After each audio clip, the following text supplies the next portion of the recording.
Hello friends, my self सी विशाल जैन। आज हम देखेंगे द कंपनीज एक्ट 2013 के एक टॉपिक के बारे में जो कि रियली में वेरी इंपॉर्टेंट है, दैट इज़ कॉर्पोरेट विल। इससे पहले मैं इंडियन कॉन्ट्रैक्ट एक्ट के लेक्चर्स मेरे चैनल पे अपलोड कर चुका हूँ, जिसके 4 पार्ट हैं। अगर आप उन्हें देखना चाहें तो आप उन्हें मेरे चैनल पर जाके देख सकते हैं। तो चलिए साथ में कुछ नया सीखते हैं। The term corporate will refers to the concept that members of a company are shielded from liability connected to the company's action.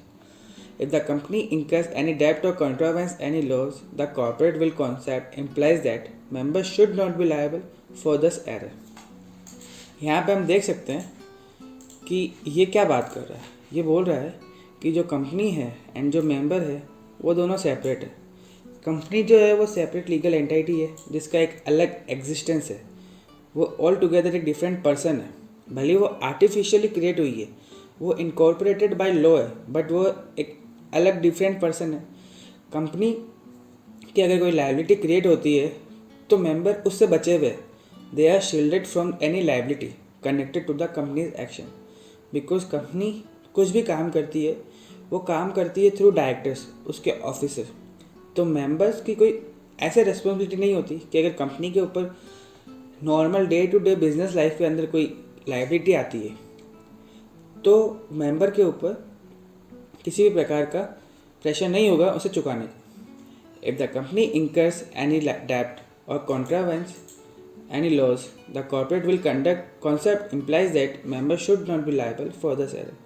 इसी में यही बताया गया है कि अगर कंपनी इंकर करती है कोई डेब्ट या किसी भी प्रकार के लॉ को तोड़ती है तो जो कॉर्पोरेट विल कॉन्सेप्ट है वो बीच में आ जाएगा और वो ऐसा बोलेगा कि member should not be liable for this error, कि मेंबर को लायबल नहीं करार दिया जा सकता इस एरर के लिए जो कंपनी के द्वारा की जा रही है। हम देखते हैं एक एग्जांपल कि there is bunch of creditors, उनको रिकवरी ऑफ पेमेंट चाहिए। तो वो जाते हैं कंपनी के पास कि हमारे को हमारा पैसा चाहिए। ये बिल्कुल राइट है, बट अगर वो ऐसा बोले कि भाई मैं चल जाऊँ शेयर होल्डर के पास तो ये गलत है, क्योंकि उनका जो कॉन्ट्रैक्ट हुआ है वो कंपनी से हुआ है। इनके जो भी कम्युनिकेशंस था, जो भी कॉन्ट्रैक्ट था या जो भी बिजनेस डील थी वो कंपनी के साथ हुई है। मेंबर जो शेयर होल्डर है वो ऑल टुगेदर डिफरेंट पर्सन है। तो एक तरह से ये विल जो है ये बीच में आके आ जाती है कि they are shielded from any type of creditors. Like यहाँ पे एम्प्लॉयज़ है, उनको मान लीजिए अपने जो भी सुविधा चाहिए ज़्यादा, वर्क प्लेस के अंदर कोई है ना इम्प्रूवमेंट चाहिए या प्रमोशन चाहिए या सैलरी में इंक्रीमेंट चाहिए, तो वो कंपनी से जाके बात करेंगे। वो उनके मेंबर से जाके बात नहीं कर सकते बिकॉज ये डिफरेंट गलत है, ये बिल्कुल गलत है। अब हमने ये समझ लिया होता है क्या, but in normal veil corporate का मतलब क्या होता है? कॉर्पोरेट का मतलब होता है मेंबर, ग्रुप ऑफ मेंबर्स और ऑर्गेनाइजेशन। लाइक इसका मतलब होता है कि एक ग्रुप हो गया मेंबर्स का जो हम बोलते हैं शेयर होल्डर्स, या फिर एक ऑर्गेनाइजेशन। और विल का मतलब क्या होता है? विल का मतलब होता है पर्दा। तो ये कॉन्सेप्ट क्या है कि जो ग्रुप ऑफ पर्सन है वो पर्दे के पीछे है, वो शील्डेड है any liability incurred by company. हमें केस देखते हैं, उससे हमें कुछ समझ में आएगा। ये केस है Salomon versus Salomon and company limited.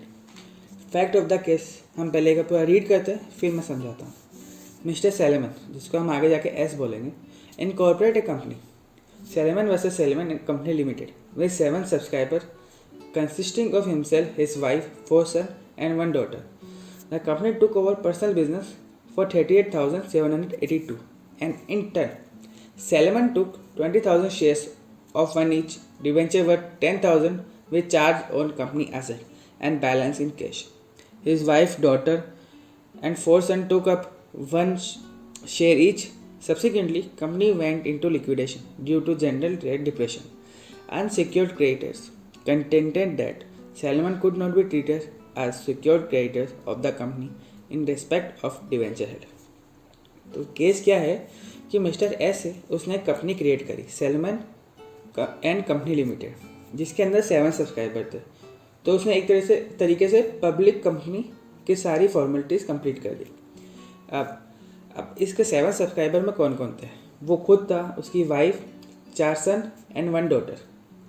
अब कंपनी जो इनकॉर्पोरेट हुई उसने मिस्टर एस जो सैलेमन है उसी का पूरा बिजनेस एक्वायर कर लिया।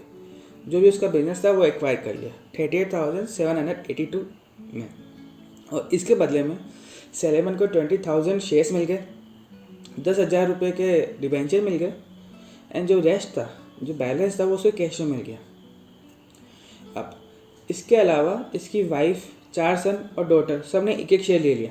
तो वर्चुअली वो सब, मतलब वो सब लीगली वो सब के सब शेयर होल्डर बन गए।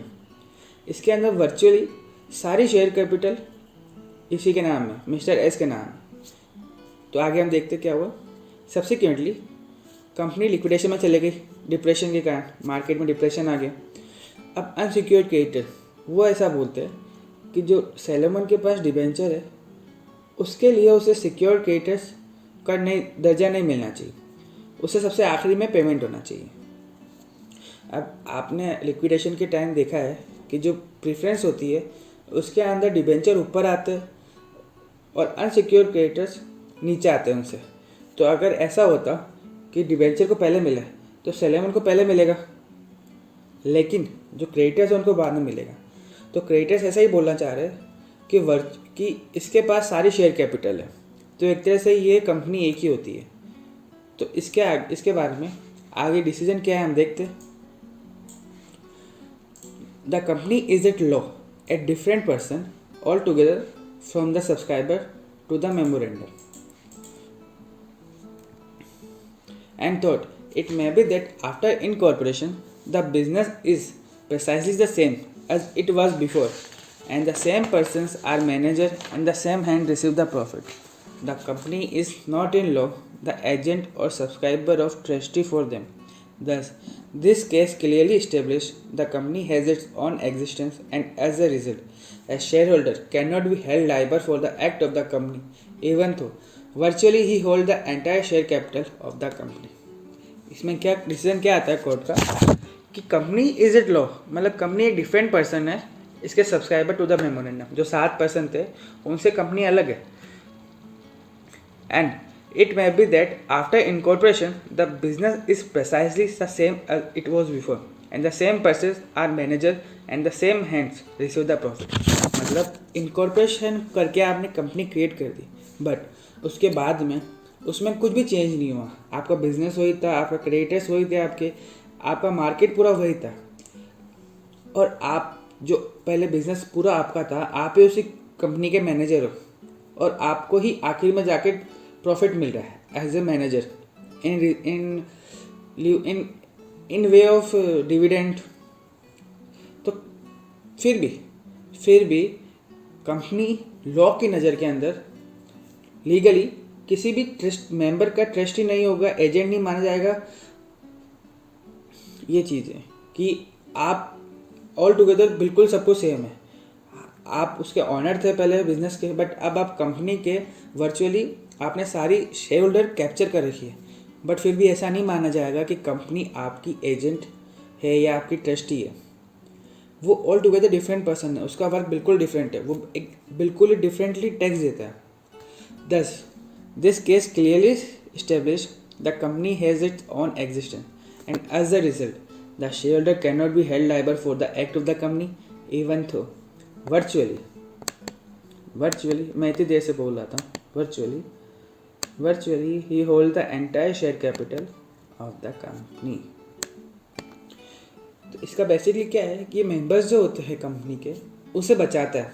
कंपनी के किसी भी एक्ट से, कंपनी ने कोई लायबिलिटी इंकर करी, किसी को मतलब किसी के पैसे बाकी है या किसी को चुकाने हैं, तो उसके लिए आप कंपनी को पकड़िए, उसको लिक्विडेट करिए, जो मर्जी आप करिए, बट आप मेंबर के पास जाके नहीं बोल सकते कि हमारे को पेमेंट चाहिए। मेंबर का अगर कुछ कंपनी को देना बाकी है, अनपेड कैपिटल है, शेयर कैपिटल या गारंटी का अमाउंट है, तो वो कंपनी को देगा, वो आपको कभी भी नहीं देगा। तो कॉर्पोरेट विल का यही चीज़ है कि वो मेंबर्स को बचाता है। अब हम नया टॉपिक देखते हैं। नया टॉपिक नहीं है, वो इसी का कंटिन्यूएशन है कि जो कॉर्पोरेट विल है, जो यह पर्दा है, इसको हटाना, इसको उठाना। क्यों? टू चेक कि जो कॉर्पोरेट विल है उसका इस्तेमाल किसी को चीट करने के लिए तो नहीं हो रहा, फ्रॉड के लिए नहीं हो रहा, टू डिफीट लॉ को तोड़ने के लिए, जो लॉ का मिसयूज़ करने के लिए तो नहीं हो रहा, या को एनिमी के साथ बिजनेस करने के लिए तो नहीं हो रहा, या आपके पास लीगली कोई ऑब्लिगेशन है, आप उसको पे नहीं करना चाह रहे या उससे बचना चाहते हो, तो उसके लिए नहीं हो रहा।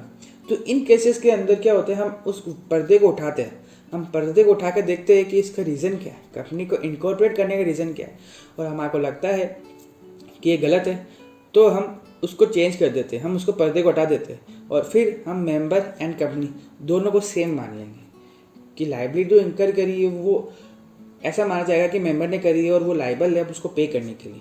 तो हम इसके पॉइंट्स देखते हैं। First point, to determine the characters of the company, that is to find out whether को एनिमी और friend. A company doesn't have mind और conscience, therefore it can not be friend or foe. It may, however, be characterized as an enemy company if the control of company are under the control of people of an enemy country. Then court may create the corporate shell and let the corporate will. अब इसका क्या है मतलब हम देखते हैं। हमें ये to determine the characters of the company, हमें कंपनी के कैरेक्टर पता करने हैं कि क्या ये कंपनी को एनिमी है या फ्रेंड है। को एनिमी का मतलब क्या होता है? को एनिमी का मतलब क्या होता है?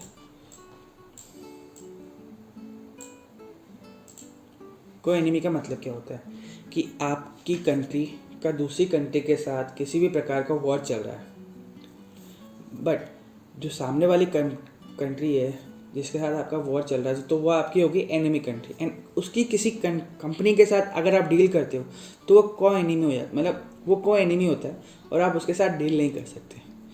मतलब किसी भी प्रकार की कंपनी जो आपकी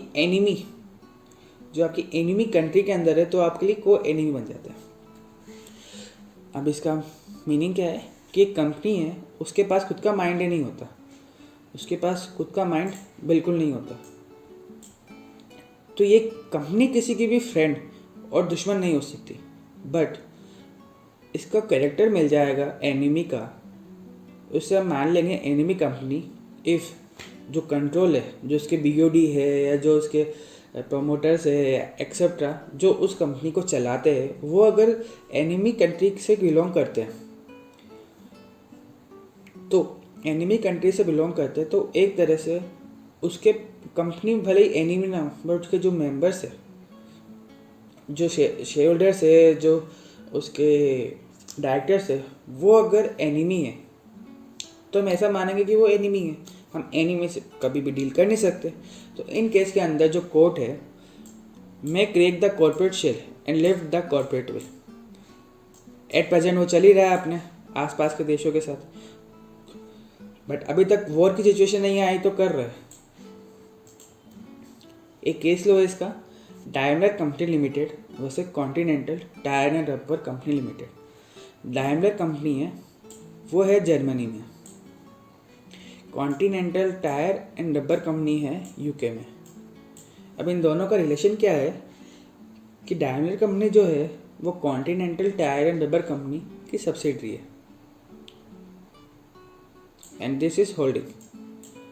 तो आफ्टर ईयर एंड सब्सिडी ने जो भी प्रॉफिट कमाया है, जो भी अर्निंग की है, तो उसका डिविडेंड या प्रॉफिट जो होल्डिंग का है उसे ट्रांसफ़र करना होता है।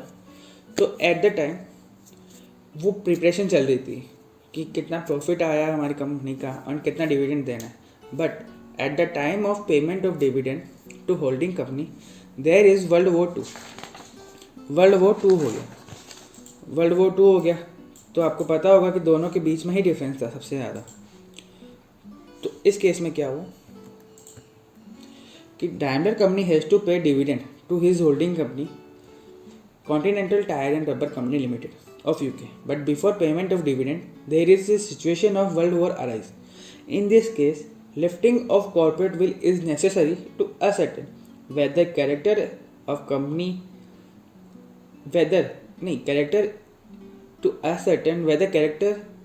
company, whether co-enemy or friend. मतलब कि हमें इस चीज़ में ये देखना पड़ेगा, लिफ्टिंग इसलिए होती है ताकि हम ये देख सकें कि जो कंपनी है वो कोई एनिमी है या फ्रेंड है। वो कैसे पता चलेगा कि जब उसके हम मेंबर्स, जब उसके डायरेक्टर्स हम उनको देखेंगे, अगर वो कोई एनिमी है, वो दूसरी कंट्री के एनिमी कंट्री के, तो हमारे लिए वो कंपनी भी कोई एनिमी बन जाएगी। टू प्रोटेक्ट, सेकेंड पॉइंट है टू प्रोटेक्ट रेवेन्यू। अब in certain matter concerning the law of taxes, duties and stamp, particularly where question of controlling interest is an issue, where corporate entity is used to evade or circumvent tax, the court can disregard the corporate entity. अब ये lifting क्यों होती है इस case में कि जब कुछ मैटर्स के अंदर लॉ एंड टैक्सेस को देख के ड्यूटीज एंड स्टैम्प, जब उन सबको अपन देखते हैं और जब क्वेश्चन आता है कि जो इन टैक्सेस का इंटरेस्ट है, जो गवर्नमेंट का इंटरेस्ट है कि गवर्नमेंट का टैक्स कम नहीं, मतलब टैक्स इवेड नहीं होना चाहिए, मतलब लॉ को डिफीट नहीं करना चाहिए। जब आप अगर टैक्स नहीं देना चाह रहे हो, उसके लिए आप मिस गलत तरीके का यूज़ कर रहे हो, तो वहाँ पे ये लिफ्टिंग होती है टू चेक कि whether corporate entity is used to evade tax. तो इस केस के अंदर द कोर्ट जो होती है वो ऐसा बोलती है कि आप लिफ्ट करिए कॉर्पोरेट विल को एंड चेक करिए कि ऐसा अगर कुछ होता है तो मेंबर्स को लायबल माना जाएगा। तो इसमें बहुत अच्छा केस लो है जो है डिंशा मानेकजीत पैटिट। इसमें क्या होता है, डिंशा जो मानेकजीत पैटिट है उसको बहुत अच्छी ह्यूज इनकम आती है। ये वन ऑफ द रिचेस्ट मान लेते हैं हम कि बहुत अमीर होता है, तो इसका टैक्स भी बहुत ज़्यादा जाता है। तो इससे पता चलता है कि अगर आप कंपनी क्रिएट करते हैं, आप उसमें अगर पैसा लगाते हो तो आपको टैक्स से बच जाएंगे। तो ये क्या करते हैं, अपना सारा जो प्रॉफिट होता है ना, सारा प्रॉफिट उठा के कुछ डमी कंपनीज क्रिएट कर देते हैं। डमी कंपनीज होती है, उनका कोई बिजनेस नहीं होता या कोई मतलब पर्टिकुलरली कुछ बिजनेस ही नहीं होता, और वापस सारा जो इन्वेस्टमेंट था, जो से इन्वेस्ट किया था, वो लोन के रूप में वापस लेते हैं। तो कैसे होता है, पहले इनके पास प्रॉफिट आया, इनकम आई, फिर उन्होंने इन्वेस्ट कर दिया, सारा पैसा इन्वेस्ट कर दिया, फिर उन्होंने घुमा के वापस ले लिया। तो मतलब कुल मिला के सारा पैसा आ गया और टैक्स का इवेशन हो गया, टैक्स गायब हो गया, टैक्स चोरी हो गया।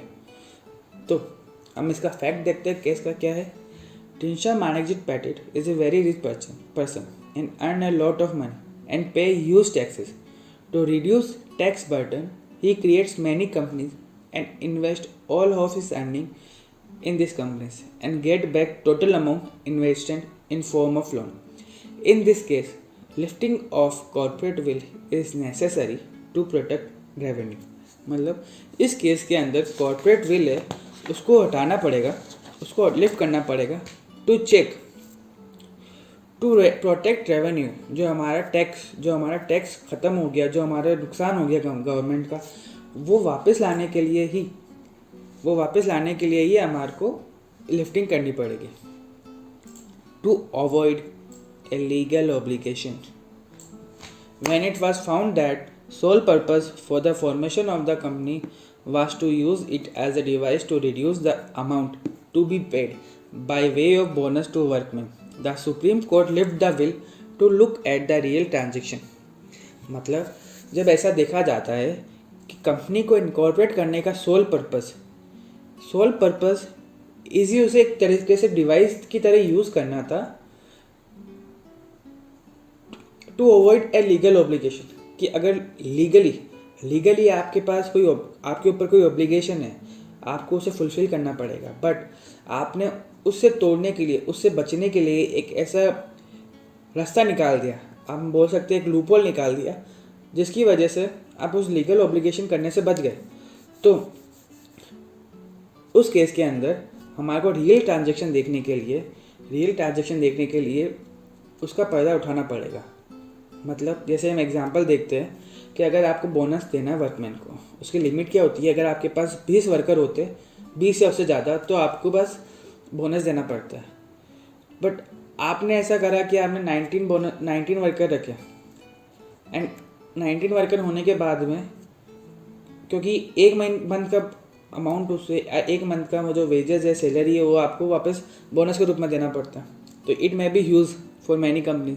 तो उन्होंने क्या करा, एक नई कंपनी क्रिएट करी और उसके अंदर भी 19 वर्कर रख लिए। तो दोनों में नहीं बचे, दोनों में बोनस से बच गए।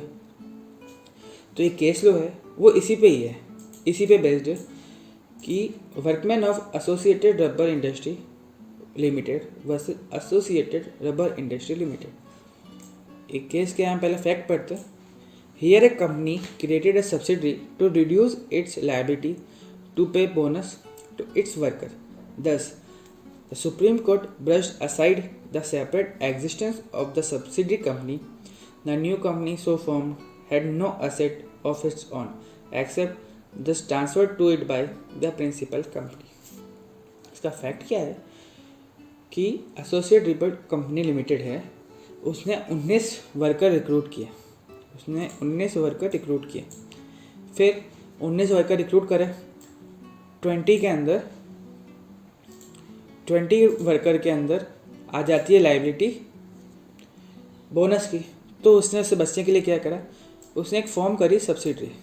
यहाँ पर 19 वर्कर थे, फॉर्म करी सब्सिडरी। और यहाँ पे भी स्टार्टिंग रिक्रूटिंग वर्कर, इसमें भी रिक्रूट करना स्टार्ट कर दिया। अब यहाँ पे भी टोटल 19 वर्कर रिक्रूट करें।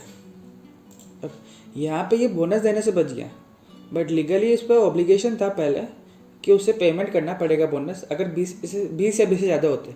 तो उसने एक तरह से लॉ को डिफीट करके एक ऑब्लिगेशन से बचा। तो सुप्रीम कोर्ट इस मैटर में क्या करती है कि उसने सब्सिडरी का जो सेपरेट एग्जिस्टेंस है उसे साइड में कर दिया, उसे बिल्कुल साइड में कर दिया कि आप सेपरेट नहीं हो, आप दोनों एक ही कंपनी से हो। भले ही आपने इनकॉर्पोरेशन अलग किया है, बट आप दोनों सेपरेट, अब आप दोनों एक हो।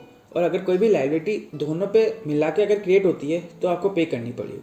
इस केस में भी ऐसा हुआ कि जो नई कंपनी है उसके पास खुद की कोई एसेट नहीं थी, लेकिन जो प्रिंसिपल कंपनी है उसने जो पेमेंट किया है सिर्फ वही उसके लिए थी, बाकी उसके अलावा इनकी कोई खुद की एसेट नहीं थी। इस केस में इनकॉर्पोरेट किया है। आप ऐसे ही आप किसी और कंपनी के अंदर इन्वेस्टमेंट कर सकते हो, इन्वेस्टमेंट करके उसे अपनी सब्सिडी बना सकते हो एंड उसके अंदर भी 19 वर्कर्स ले सकते हैं। आप वर्क वही करिए, बट वो भी एक तरह से डिफीट ही कर रहे हो आप, क्योंकि आप जानबूझ के गलत फ़ायदा उठा रहे हो लॉ का। फिर 4th point, formation of subsidy to act as an agent. इसका केस लॉ क्या है, merchandise transport limited versus British transport commission. इसका फैक्ट क्या है कि एक मर्चेंटाइज ट्रांसपोर्ट लिमिटेड है, इसका काम है ऑल इंडिया ट्रांसपोर्ट का। वो ट्रक के पीछे लिखा हुआ था ना ऑल इंडिया परमिट, तो मतलब ऑल इंडिया में वो वर्क कर सकते हैं। तो उन्होंने अप्लाइड किया बिजनेस ट्रांसपोर्ट कमीशन को कि हमारे को ये काम चाहिए, हमारे को ऑल ओवर इंडिया का परमिट चाहिए। अभी तक है नहीं इनके पास, बट इनकी जो क्वालिटी थी ट्रक्स की, ड्राइवर की स्किल थी, वो चेक करने के बाद में ब्रिटिश ट्रांसपोर्ट कमीशन ने मना कर दिया। ये बिफोर इंडिपेंडेंस की बात चल रही है, इन्होंने रिजेक्ट कर दिया गंदे तरीके से कि आप लायक ही नहीं है। तो इन्होंने क्या करा, एक सब्सिडरी फॉर्म करी, ट्रांसपोर्ट सिडनी ट्रेन्स। इसमें सारी जो सहूलियत थी, मतलब सब कुछ रखा ध्यान, मतलब क्वालिटी ऑफ ट्रक सही कर लिए, जो ड्राइवर थे उनकी स्किल सही कर लिया, जो स्किलफुल ड्राइवर्स थे उनको रखा, सेफ्टी मेजर्स का ध्यान रखा। तो इन्होंने वापस अप्लाई कर दिया। अब यहाँ पे इनकी सारी चीज़ें सही थी, बिल्कुल परफेक्ट थी, बट यहाँ पे ये देखा गया कि अगर प्रिंसिपल कंपनी जो है उसे किसी चीज़ के लिए मना किया गया एंड सब्सिडरी को फॉर्म करने का रीज़न ही है कि उसी चीज़ का पता करना है वापस, उसी चीज़ के लिए मेहनत करनी है वापस, कि अगर हमारे को ऊपर नहीं मिला तो हम नीचे से एक रास्ता निकाल के वापस अप्लाई करते हैं। तो इस केस के अंदर अगर प्रिंसिपल को रिजेक्ट किया जाता है तो सब्सिडरी को भी रिजेक्ट किया जाएगा। तो इसका यही मतलब है पॉइंट का कि जो कंपनी हम सब्सिडरी फॉर्म कर रहे हैं, जो हम एक नई कंपनी इनकॉर्पोरेट कर रहे हैं, या हम किसी और कंपनी के अंदर इन्वेस्टमेंट करके उससे सब्सिडरी बना रहे हैं, उसका मेन पर्पज़ ये ना हो कि वो हमारे लिए एक तरह से एजेंट या फिर एक तरह से ट्रस्टी का ना रोल अदा करे। अगर कोई काम हमें नहीं मिला है, उस काम को करने के लिए अगर हम अपनी सब्सिडी फॉर्म करते हैं तो एक तरह से वो गलत होगा। उसे ऐसा माना जाएगा कि अगर आपने एज ए प्रिंसिपल आपकी जो होल्डिंग कंपनी अगर आप उसको नहीं मिलता तो सब्सिडी को भी नहीं मिला जाएगा। फिर 5th point, company form for fraud, improper conduct और टू डिफीट लॉ। मतलब कंपनी का फॉर्मेशन हुआ किसी के साथ चीट करने के लिए, किसी पब्लिक एज ए होल को चीट करने के लिए, या किसी इंडिविजुअल से चीट करने के लिए, या कुछ गलत काम करने के लिए ताकि किसी और का नुकसान हो, या यहाँ जो लॉ बनाया गया है उसे डिफीट करने के लिए। तो इस केस के अंदर क्या होता है, कंपनी फॉर्म होती है, इनकॉर्पोरेट होती है, बट कंपनी की जो पर्दा है, जो कॉर्पोरेट विल का जो पर्दा है, उसे हम लिफ्ट करेंगे, उसका जो शेयर है उसे साइड में करेंगे एंड हम चेक करेंगे कि वेदर द कंपनी का फॉर्मेशन फ्रॉड के चक्कर में हुआ है, फ्रॉड करने के लिए हुआ है, किसी को नुकसान पहुंचाने के लिए हुआ, या लोग का गलत यूज़ करने के लिए हो रहा है, या लोग को चीट करने के लिए हो रहा है। तो इस केस में हम लिफ्ट करेंगे एंड चेक करेंगे कि अगर ऐसा है तो हमें मेंबर्स को हम पकड़ेंगे, ना कि कंपनी को। तो एक केस लो है गिलफोर्ड मोटर वर्सेस हॉर्न। इसके अंदर क्या होता है, गिलफोर्ड मोटर्स जो है ये कंपनी है एंड हॉर्न जो है इनका एम्प्लॉई है। अब जो कंपनी है उसे हॉर्न पर भरोसा नहीं था कि ये काम का आदमी नहीं है, तो जो एम्प्लॉयर है गिलफोर्ड मोटर, उसने हॉर्न से एक एग्रीमेंट करवा लिया कि there is an agreement among them that if Horne leave the company then he can not solicit customer of company. तो एक कॉन्ट्रैक्ट हो गया, दोनों रेडी हो गए। अब ऐसा हुआ कि हॉर्न ने कंपनी को जैसा लगा था, गिलफोर्ड मोटर कंपनी के जैसा लगा था, तो वैसे ही हॉर्न ने जॉब छोड़ दी और एक नई कंपनी बना ली, मॉर्गन। एक नई कंपनी बनाई, मॉर्गन लिमिटेड। अब कॉन्ट्रैक्ट क्या था, जो एग्रीमेंट था वो क्या था कि हॉर्न सॉलिसिट नहीं कर सकता, तो हॉर्न ने सॉलिसिट नहीं किया। उसने एक नई कंपनी बनाई, मॉर्गन लिमिटेड, और उसने सॉलिसिटिंग करना स्टार्ट किया नेम ऑफ मॉर्गन लिमिटेड। उसने इस केस में क्या करा कि उसने सॉलिसिट करना स्टार्ट किया at the name of Morgan limited. तो वो पर्टिकुलरली ऐसा बोलता है कि मैंने कुछ गलत नहीं किया, ये कंपनी है जो ये काम कर रही है, ये मैं नहीं कर रहा, मैंने अपना एग्रीमेंट ब्रीच नहीं किया। तो इस केस में क्या होता है, कंपनी का फॉर्मेशन हुआ मतलब नुकसान करने के लिए गिलफोर्ड मोटर का। एक तरह से गिलफोर्ड मोटर के साथ में फ्रॉड हो रहा है, एक गलत काम हो रहा है उसके खिलाफ। तो इस केस में लिफ्टिंग ऑफ कॉर्पोरेट विल होगा to check whether incorporation of a company that is Morgan Limited, incorporation of a company that is Morgan Limited is for improper conduct। तो हाँ, इस केस में होगा, इस केस में लिफ्टिंग होगी कॉर्पोरेट विल की, एंड जो हॉर्न है जिसने गलत काम किया उसे पनिशमेंट मिलेगा। अब ये कुछ पॉइंट्स है जो मैंने स्टडी मॉड्यूल से लिए ICI की कि कॉर्पोरेट विल कब लिफ्ट आउट होता है। तो हम सिंपली ये याद कर सकते हैं कि फर्स्ट ऑफ ऑल जब ट्रेडिंग करते हैं हम एनिमी के साथ, दैट इज को एनिमी और फ्रेंड। फिर second, where corporate entities is used to evade or circumvent tax. वो कौन सा था कि जब कॉर्पोरेट एंटिटी का यूज़ किया जाता है चीट मतलब टू इवेड टैक्स को बचने के लिए, तो इस केस के अंदर कॉर्पोरेट विल लिफ्ट किया जाएगा। एग्जाम्पल था इसका डिनशा मानेकजिट पैटेट। थर्ड था where companies form other companies as their subsidiary to act as an agent. तो ये उसमें पॉइंट था वो वर्कमैन वाला नहीं, इसके अंदर था merchandise transport company versus British transport commission, कि जब कंपनी एक्ट करते हैं हम एजेंट के रूप में उसके अंदर to avoid a legal obligation. ये था वो एसोसिएटेड रबड़ वाला कि जब लीगल ऑब्लिगेशन में बचने के लिए हम किसी भी प्रकार का कंपनी क्रिएट करते हैं। और फिफ्थ था device of incorporation is adopted for some illegal और इम्प्रॉपर पर्पस। तो ये था Gilford motor limited versus Horne. तो thank you very much guys, आज का टॉपिक यही ख़त्म होता है। और अगर आप और भी ऐसे ही टॉपिक देखना चाहते हैं तो मुझे कमेंट करिए कि आपको कौन सा टॉपिक देखना है। And Thank you very much. Please like, share and subscribe on my channel.